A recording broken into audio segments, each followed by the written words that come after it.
In this tutorial, we're going to look at a series of options on how you can quickly clean up your data in Google Sheets. And this is going to be really important if you have sheets with lots of data, lots of rows, where visually you can't necessarily tell where the errors are. And being able to clean up those errors is important because if you're using formulas in your sheet, an error in how something is typed can make a difference in whether your form works or not. So we're going to take a look at 4 different options that you can use. Now, one of the first things we're going to talk about is splitting text. So I have 2 examples here, and I have a list of student names. And what I want to accomplish is I actually want to create 2 columns out of this. I want to have a first name and I want to have a last name column. Because if I try to alphabetize this, it's going to alphabetize by their first name. That's why I always recommend, if you're using a Google form, that you ask for first name and last name separately so you can sort. But let's say that you forgot to do that. You can go to the Data tab and you can use the option Split Text to Columns. So when you click on that, you're going to highlight the text that you'd like to have split. Then go to Data, Split Text to Columns, and then choose where is the separation. Maybe you had last name, comma, first name, and the split is going to be at the comma, but in this case, the split is going to be where there's a space between the first and the last name. And when I do that, now I have 2 columns, and then I can resize this. Now I would be able to alphabetize by sorting column B by last name. Let me show you an example over here. Again, let's say I want to split these names, but there's going to be one slight issue here that you're going to see. When I do the split text into columns, the last name took over this column that included the activity name. So I'm going to undo this. And since I know that this 1 column is going to become 2, I'm going to insert a column here. Then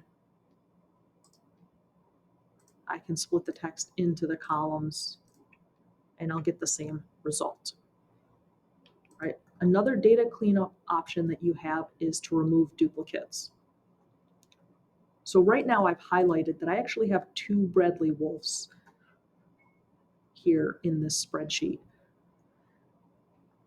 There's a lot of data, there's a lot of names. It's going to be tough for me to go through all of them to see if there is duplicates, but instead what I can do is click this area right here, and I can go to Data, and in Data Cleanup, one of the options is to remove duplicates. All right, and then I can choose my criteria. Now in this case, I just want to remove if one row is a replica of the other. So you'll notice here, here's Bradley Wolf, here's Bradley Wolf. When I removed duplicates, it told me that 1 duplicate row was found and it was removed. And you'll see that the second entry disappeared.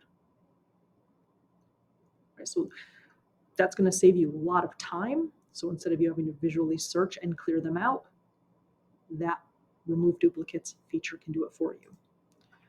All right, find and replace. This is more of a manual thing, but I want to show you how that works. So in this sheet, I have a log of students. They responded to a form. They reported their study time. And what this is doing, there's a formula here, and we'll get into formulas a little bit later, but what this formula is doing is it is adding up if they see a student name here, like for example, John Bender. So if in column A we see John Bender, I'm going to add up the total number of hours that John Bender studied. But there's an issue here. My formula is having the math happen if the name in column A is John Bender. But you'll see there's a John Bender, there's a Johnny Bender, Johnny Bender, John Bender. So it's only seeing 2 instances here of John Bender. So what I can do, I'm going to use Control F, and I'm going to use this menu of options, and I'm going to find type that correctly. Johnny Bender, and I'm going to replace that name with John Bender. Now, for this example, it would be much quicker for me to just manually replace that. But if I was looking at a log like this for the entire year, it'd be much quicker for me to let Sheets find all the examples and replace them for me. And I only want to replace it within this sheet, not all of my spreadsheets. I could do all my spreadsheets, but I'm just going to do this sheet. And then I'm going to do replace all. And it just told me it replaced 2 instances. So you'll now see the Johnny Bender has disappeared. It's been replaced with John Bender. And now this number is correct. So there's 4 instances of John Bender. So there's 4 hours of study time reflected here. All right, and finally, there is the trim white space. Now, what is white space? White space might be if I type my name and then I accidentally hit the space bar and click enter. When I click into the cell, you can see there's that extra space at the end of the name. This happens a lot in Google Forms.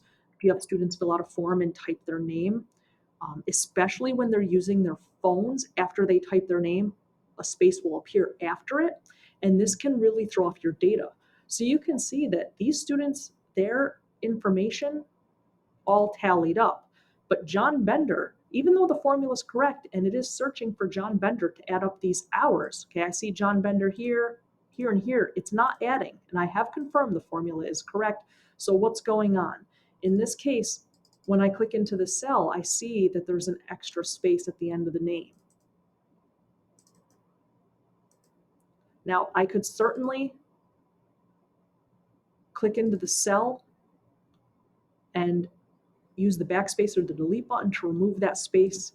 But again, you can't tell visually here what the issue is. I can't tell which one of these cells have trailing white spaces or not. I'd have to click in, double click into each one of them individually to see.